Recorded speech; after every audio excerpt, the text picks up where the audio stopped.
You'll also notice that this is probably the only time I will actually be sitting down throughout the entirety of the convention. As the director of programming, I'm responsible for things like everything that happens in that room over there. And when I say responsible for, I need to make sure this is very clear. I'm the one they blame when something goes wrong. Well, to be more accurate, they don't say that it's my fault per se, but it's like, we're not saying it's your fault, but... Oh yeah, big time. It's okay, I'm gonna not use the microphone. Can everybody in the back hear me? Excellent. Again, welcome to your first Furry Migration, if this is your first Furry Migration. Is this your first Furry Migration? Is this anybody's first FurCon? Ooh. Shut the front door. Welcome. No, it's not. Shut the, what? And we already got you on staff? That is called retention, everybody. We got them early. For the most part, we're going to be talking about some proper fursuiting ethics, just so you guys are aware, or manners and behaviors and things like that, so that way you know how to interact with a fursuiter. At least get a crash course on that. We're also going to talk very briefly about what are the best things that you want to go to, and what are the things you really don't want to miss. Is this anyone's first time in Minneapolis? One guy. Sweet. There's a little diner across the way. If you don't go there, you've missed out on one of the best experiences in Minnesota. Don't you know? I don't know why I do the accent whenever I do that. It's only Minnesota. Oh yeah. Yeah, no. If you don't go to this thing, if you don't go to the Nicolette Diner, you really have missed out. But the Nicolette Diner that's across the way, I can't say that they offer us any discounts, but I can say they are the best spot to get food and they're also arguably the closest spot to get really good food near the hotel. I mean, don't get me wrong, the hotel bar food and everything else is really good, but I know that there's a whole bunch of a whole bunch of my team will be there at probably 3 o'clock in the morning, not hungover, as much as we would all like to be hungover at that point, but quite literally exhausted and still having a milkshake and other various things because we've been working our tails off. It's a great time. Before I forget to mention, this is Satch. Hello. Satch is on the program on the Prog Squad, as we like to call it, and it's going to talk a little bit again about some of the other events that are happening here at Furry Migration. Satch, what's the best way of getting all the information, like of whatever event you're at? We have booklets. That was up at Reg, correct? That's correct. That's the pocket guide that you guys may have gotten. Yep. Hey. That has all of our events in there for each of the days, as well as times and which rooms that they'll be located in. There's also the website that also has all of the events on schedule there. Furry Migration. Just look it up on Google. It'll be the first result. Also, again, but you also can just type into your URL bar, furrymigration.com/ wait, is it .com? Wait a minute. Wait a bloody minute. We know our own website. Totally. We've only messed that one up. Yep, I did it again. It's furrymigration.org/schedule. And that'll get you all the information that you need to know about all the new updated things, room parties, essential events that we highly recommend going to see. No, not all of them are things involving my DJ skills in my DJ show that's at 1 a.m. tomorrow morning. Sorry, Sunday morning. Sunday, yes. But all the other major things like opening ceremonies, which now that you guys are all here, if you do want to attend opening ceremonies, congratulations, we have an inside man that is able to bring you not through the backstage, you just want to go immediately through that, and you can simply just bypass any line that's there, okay. and we'll get you as best seats as possible. Right up in the front. We want to make sure that we get you guys first experiences here as best as possible. We are expecting a, relatively speaking, a larger number of people here than we have ever had before. This convention continues to grow at about anywhere between 10% to 30% every year, which means, in theory, this year we should be able to break, one second, I need to confirm something. Yes, this is actually made of wood. We should be able to break 2,000 people. I'm not superstitious. No, you guys are superstitious. Before we get kicked off with much else, anyone have any initial questions, things that you guys want to know? Because that's what a lot of this panel is kind of about. It's more fielding the questions that you guys might have. Anybody? Yes, I actually am from Boston, Massachusetts. I do speak with a Boston accent on occasion, and it does slip out, and it's a slightly sexier accent than Minnesota, according to a bunch of other people. I don't think that's true, and neither does my wife, who's originally from Chicago, who then also makes fun of me for using things like water or packing or khakis. That too. And route and route. Route and route gets debated extensively, as well as a rotary and a roundabout. Rotary. Never heard the rotary bit yet. Yeah, that's a thing. Over on our right here, I like to call them out because I think it's adorable. We've got Wavy over here, who's responsible for dance competition. If you guys have never come to a furry convention before, the two biggest things that you want to make sure you go to, one are the late night raves. Especially this year, we've got a special guest, our guest of honor, Avian Invasion, is going to be doing a 2-hour show tomorrow night, starting at around, I want to say 11 o'clock. When I say around, I really do mean 11 o'clock. We're very timely in there, at least when it comes to shows and concerts and things like that. But things like dance competition, which is the other major thing I would highly recommend, that will start probably about 5 minutes later than we wanted to. And it'll also be one of the few events that I can guarantee will fill the entire room to a T. So make sure you show up early. And if anything goes wrong, in this one and only situation, blame that guy. What if the parking garage elevator's already broke too? Okay. What? Only one elevator works. All right, guys, who had 11 o'clock for parking elevator breaking? Anybody? 11 o'clock? 11 o'clock? No? Also, references that people in my generation get and most of the younger people do not. That's why I'm here. Same thing with like things like, yes, for those of you playing the home game. Any word on Yancha? Okay. So the goal is that some of my staff who've been working a little overtime, we're supposed to show up here in fursuit, and we were going to talk about, real quick, about how to approach a fursuiter and what they can see and what they can't see. Since we can't do that at the moment, Wavy, come on up. Pretend you have a fursuit on. I can go get my suit. Yeah, but this is easier. So one of the things, Wavy, do me a favor, since, turn around. Or, okay, fine, you can come up here. Yancha! There they are. I just had to wait another couple of minutes. Am I free now? I mean, For you now. work for me, so I guess so. It's good that they think that they are free. It's important. Guys, please welcome the head of our panels, Yancha, over here. Satch, if you just go out there, do me a favor. I want to know, give us an idea, or at least help demonstrate the limited vision that Yancha currently has. So tell me where you can and can't see me. Am I visible right now? How about now? There.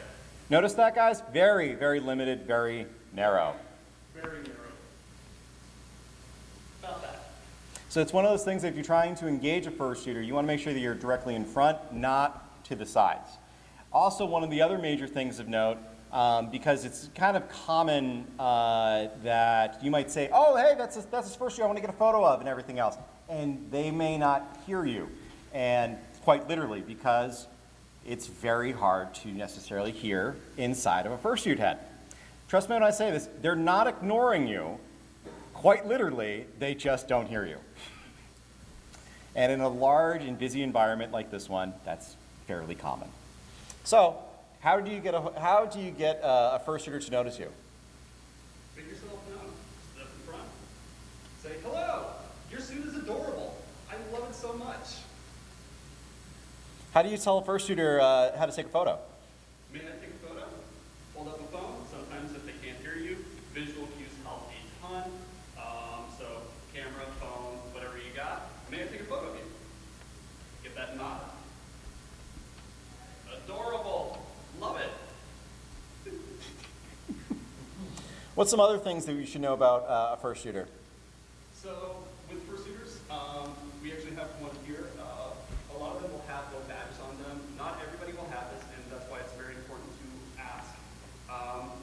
this one specifically, you have a silent suitor. So not every fursuiter is going to speak. Visual communication is a big thing.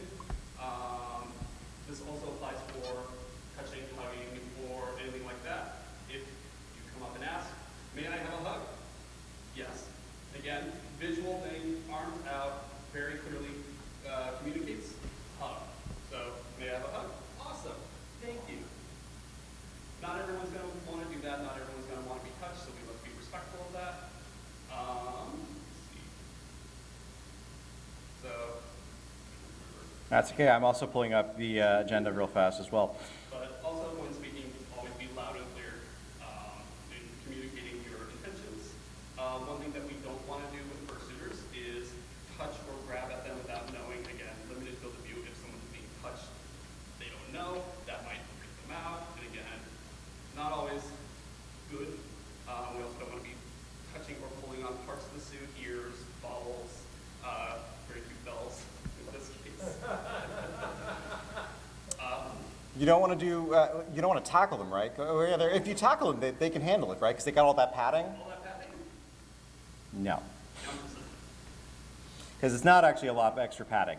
It's not, it's, I was going to say, there's not much more padding than there is effectively like wearing, I guess, maybe a sweatshirt or a rather thick sweatshirt. So by tackling a person, you will hurt them, guaranteed, which is not an invitation to hurt people. They look soft and cushy, but there's still a person there. We don't want to hurt that person. Especially not on my staff. I need them to live for at least 2 more days.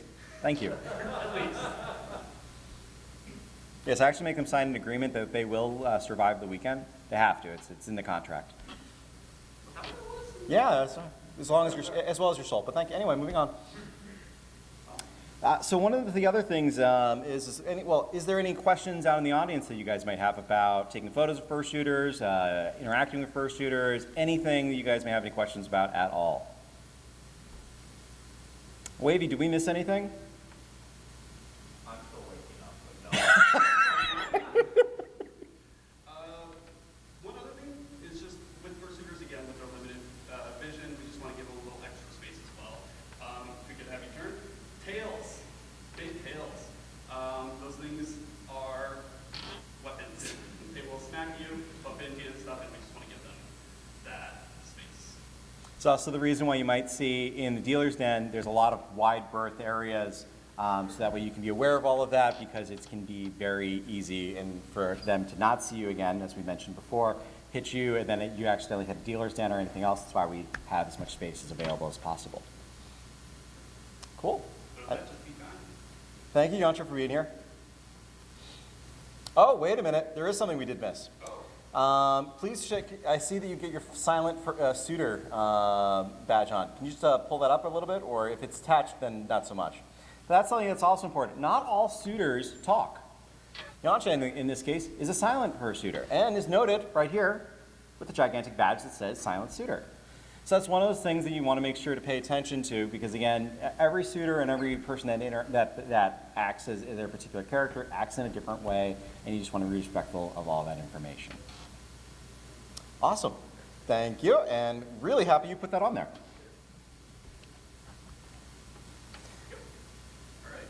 Now, a couple other things that we can talk about real fast. One, how many of you guys are familiar with 621? What is 621? Somebody in the audience. We'll start over here. That is correct. What about if you're a fursuiter? If you're a fursuiter, which I think we've got one person in the room that is, and actually 2, the answer is you take as many showers as you need to take, but ideally you take at least 2. Or if you're whirling around in part of dance comp, then you're probably going to take 2, maybe 3. It can get up there. But one of the more important parts and things to note, for almost everybody else in this room, this doesn't exactly apply to, but it's important to note that we do have headless lounges, where fursuiters can go, pop off their head, and cool down without going over to their room. And hydrate. That too. But if you don't have a fursuit, or if you're not a handler of somebody that is a fursuiter, you are not allowed to go into that particular area. And photography in that space is strictly prohibited, to the point where if it is seen and it is noted by any staff member, your badge will be taken and you will be asked to leave. and there are no refunds. I think I've said it all. Good. That being said, we've talked about a couple of the events that are here, and again, the best way of getting information for any of those events, again, is to go to furrymigration.org/schedule. There is a pocket guide that you should have gotten when you went to registration. The majority of the information in there is accurate. Keyword, I said the majority, I did not say all. Within literally 3 or 4 hours of us pushing it to the print shop, we got a message this particular year that our coordinator for the escape rooms had COVID. Right there. Yep. That's exactly what I said. Right up there with, oh no. But then I got a message. This is also a nice lesson of finding out when someone has COVID and then says, oh, I'm feeling fine. They probably have a fever. And that anything that is said from said fever may or may not be accurate. And it is a little funny when they goof up, because we will make fun of them for it later. That being said, they were like, oh, we're going to be fine.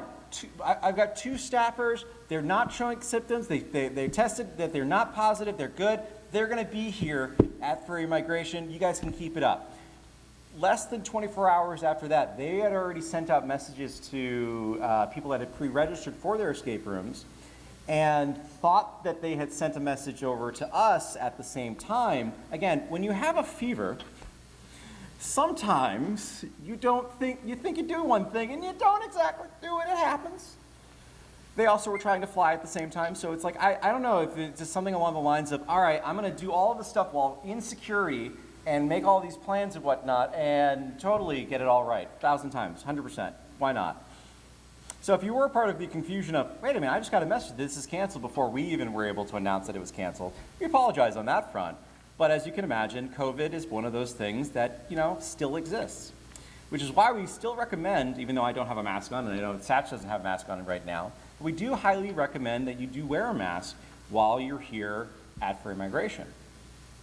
While the chances of getting COVID are always going to be high in one way, shape, or another, the more likelihood of getting something like an equivalent of a flu, or what we like to call as con plague, is extremely high. It's the wonderful combination of, you've got a cold, you've got the flu, you've got COVID. Con plague.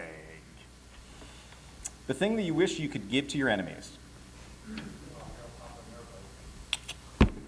But when you're in an area that is like this one, where there's not a lot of extra people, there's obviously we've all kind of have a little bit of a distance and things like that, not necessarily need to have a mask on. But when you're in the dealer's den, which is going to be one of the highest populated areas in the entirety of the convention, I highly recommend wearing a mask during those times, because that's how you prevent yourself from getting con plague. And trust me, as someone who typically gets con plague almost at every convention one way, shape, or another, but hasn't since using a mask constantly, I highly recommend it. Unless you want to be put up in bed for an extra 3 days. I could understand that. That could be something that you might want to do. Or if you just need the extra excuse of, like, I'm just going to extend the vacation just ever so little. Question over here. We do not have any masks available, unfortunately. At least I will check, but we used to have a whole bunch. I believe we've now kind of run through the gamut of that, and I think we ran through almost all of it yesterday, unfortunately. I feel like maybe the dealer's den, someone typically has something selling in there. Usually there's a bunch of custom masks that are usually being sold one way, shape, or another, but I know what you're getting at. We used to have a whole stack of them. I think, again, we ran through most of them last night. But that is always so fluid. We've been running it around with our heads cut off, because this year, again, how many people are here? This is their first year of Furry Migration? So Ha! Yantra just raised their hand. Yantra's been doing this for 10 years. Yantra has experienced when we weren't even in this hotel. And this is the first year that we are in this space. Because last year, we were 3 floors up. We were on the 4th floor. And everything was effectively contained on 1 floor. This year, we've expanded. In very literal sense, we have quadrupled our convention space in a single year. And I'm probably underselling that. It's probably higher. But we've got a whole bunch of different things. On the first floor here, this is our secondary stage. As you can see, very elaborate. But over on the other side here, in main stage, is, again, our main stage. And that's what we call it. We actually do, in fact, call it main stage.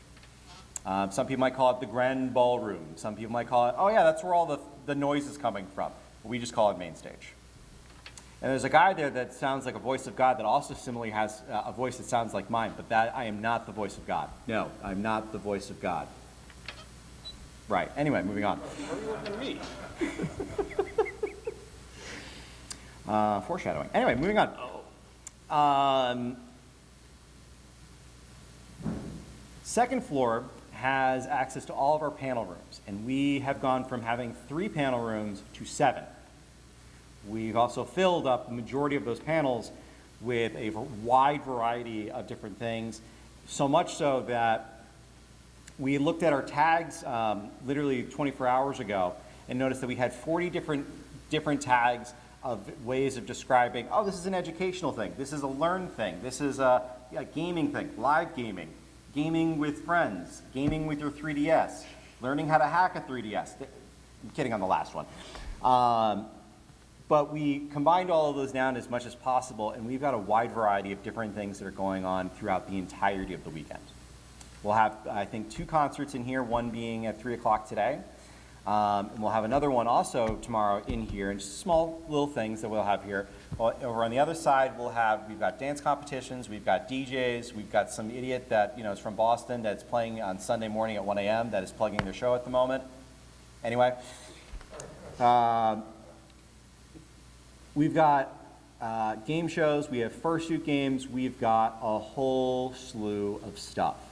But another thing of note that I should make sure to mention, and I'm really glad you pulled out a camera because I almost forgot to mention this, is that the fursuit photo. For the people that have fursuits, tomorrow at noon sharp, main stage is going to be open. If you have a fursuit, you can go into main stage. If you don't have a fursuit, or if you're a handler, you can go in. Again, same rules as if it was the headless lounge. And we're going to be taking a gigantic group fursuit photo there.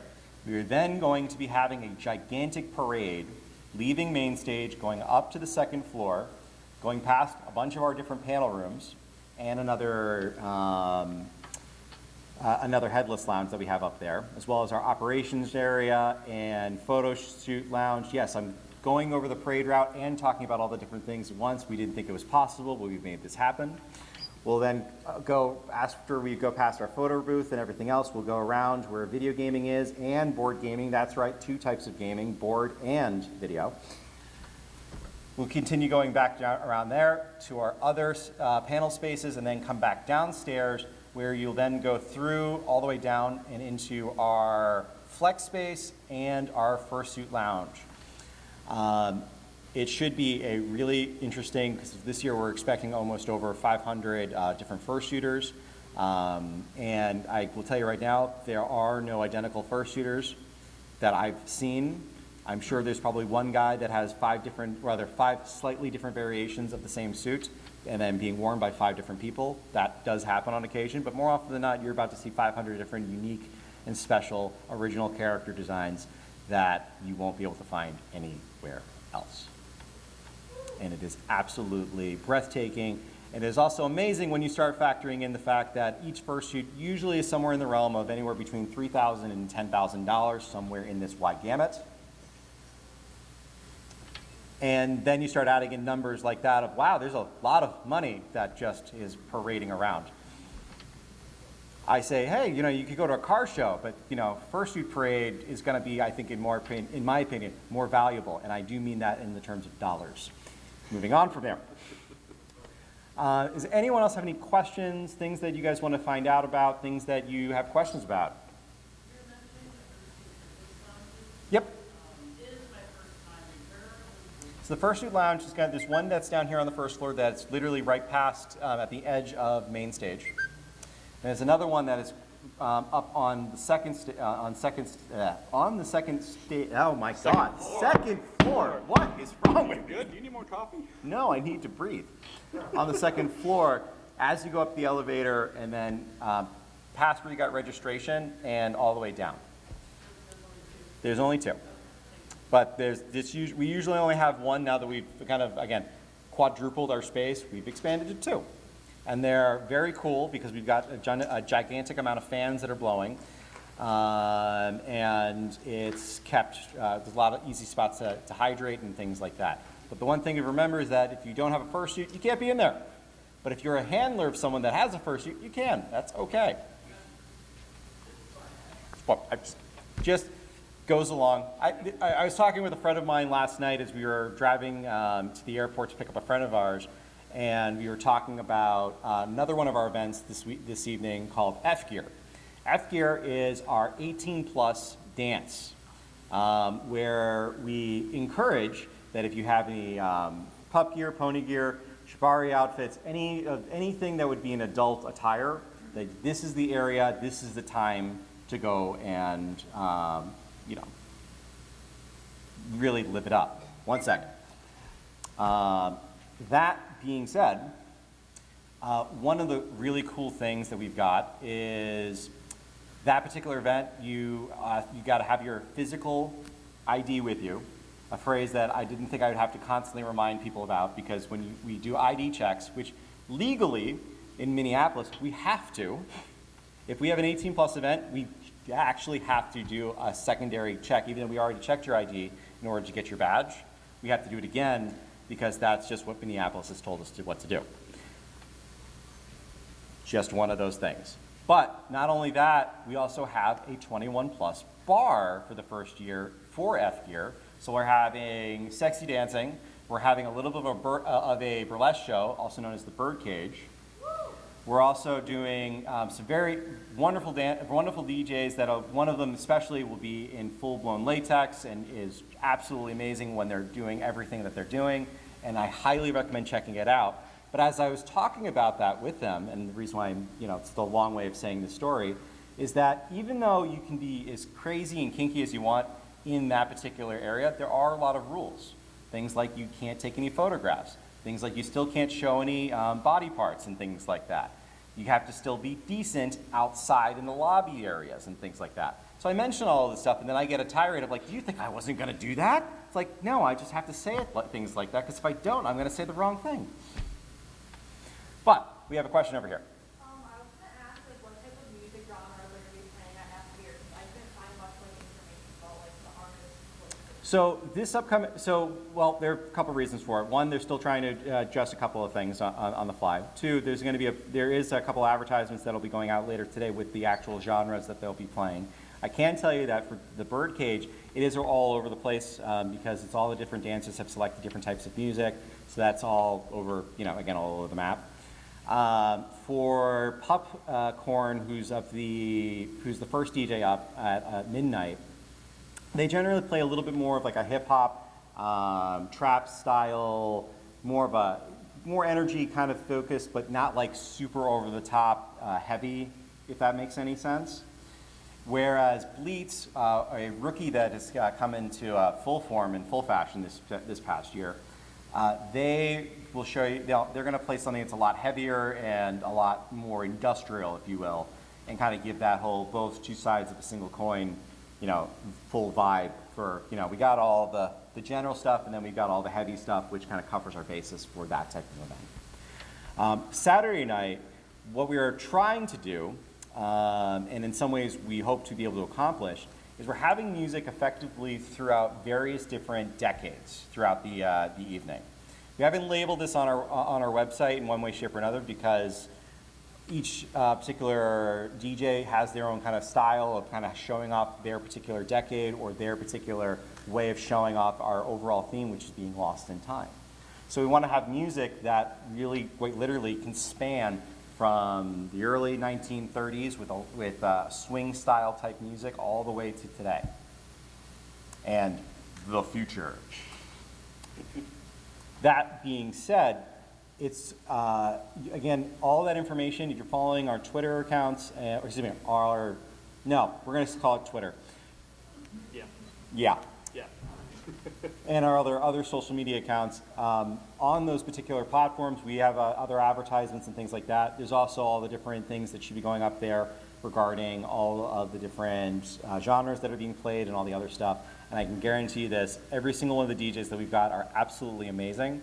And I'm not just saying that as one of them, but I can legitimately say that as someone that was part of the council and the committee to select all of our DJs, this was one of our hardest years that we've had yet. And it just keeps on getting harder because they keep on getting better. I hope that answers most of your question. Yeah. Anyone else have any other questions, or do you guys want to get over to the main stage? Up, we got it right here, and then we'll get over here. I'm sorry. Yesterday, someone had mentioned that there was an adult cuddle party that's been. Yes. So one of the things that you might notice is that there's not the cuddle party is not listed in the room parties. This is intentional. There is a panel that I want to say is at 7 or 8 or 9. No, pretty sure it's at 8 o'clock, which should be in the pocket guide. Look for the workshop room IG. That one.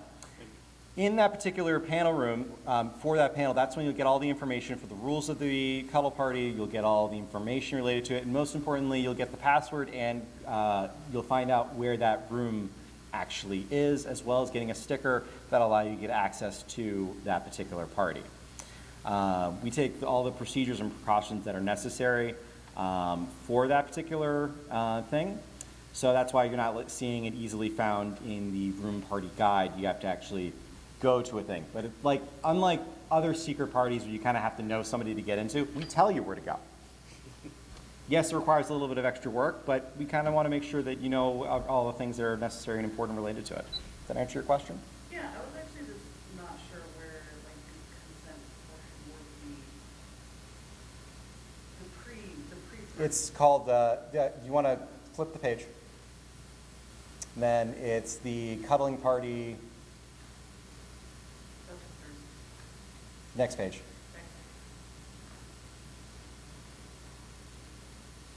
There's just so many things. We kind of filled up this year.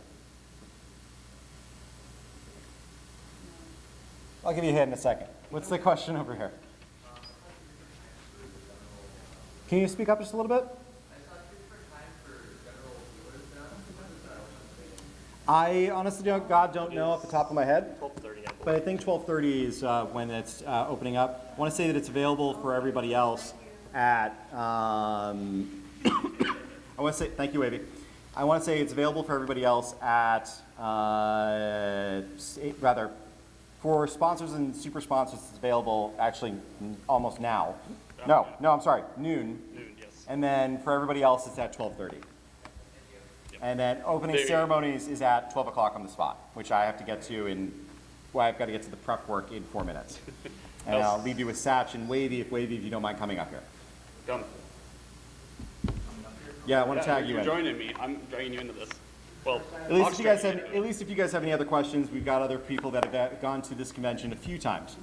But, does that answer your question? Cool. Also, I know Dealer's Den does close down for a bit for a break, Yep. so that dealers can go and grab food and stuff. So just be And- mindful of that. All the information for that, again, you can find at furrymigration.org/schedule. There's a whole tab about the department hours. And I believe that is also in the pocketbook. Yeah. Yep. Any other questions or anything else? Yeah. Are there full maps anywhere? Pocket guide will give you that. But there also should be a map that's in. Actually, I know for a fact there's a map inside with the parade route. Yep. I only see a partial map. What do you mean by a partial map? Is it first and second floor? I think I only see the dealers and artist alley. Did the map not make it in the book? That's weird. Oh, it's in the pocket guide. Yep, pocket guide's got it. Aha! I found it! There we go. Woohoo! Let's go. I also know that those screens out That's correct. around will also have maps of that, as well as all the events and where they are taking place, with the floors listed next to them. So we got information everywhere for y'all. All right. I need to get over to the other side, but if you guys have any questions, Satch or Wavy over here should be able to answer. Otherwise, if there's no other questions, just bring them all over. Yep. Go have fun. At all. Let's party. Have a little mini. Does anyone else honestly have any other questions that we can answer, especially now that Hawk is gone? Yes. Does the guy who just No. I would be more afraid of Charles than Hawk. Oh, yeah. Yes.